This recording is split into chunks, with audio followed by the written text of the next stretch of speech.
আমার অনেকগুলো নাম আছে, আর তাদের মধ্যে একটি হলো যুদ্ধ বিমুখ। এই কথা আপনারা সবাই জানেন। দাদাও আমাকে বলেছেন যে তুমি এরকম কিভাবে যুদ্ধক্ষেত্র থেকে মুখ ঘুরিয়ে পালাতে পারো কানাই। দেখুন, যেটা সময়ের দাবি ছিল আমি সেটাই করেছি।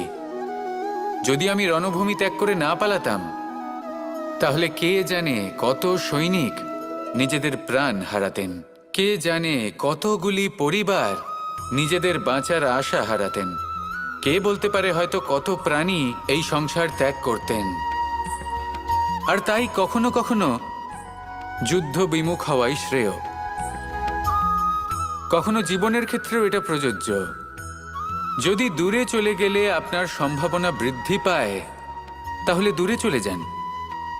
দূরে চলে যান সেই সকল ব্যক্তিদের থেকে যারা কথায় কথায় আপনাকে অপমান করেন, আপনার নিন্দা করেন, আপনাকে বাধা দেবার চেষ্টা করেন, আপনাকে ছোট করেন।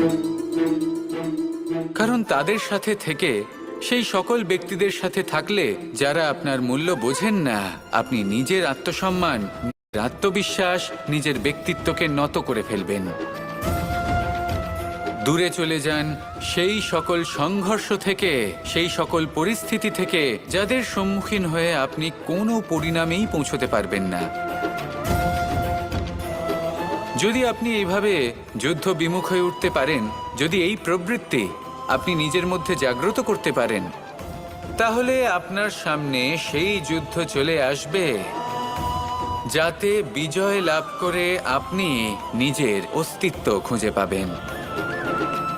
আর সেটাই হলো সবথেকে বড় জয়লাভ।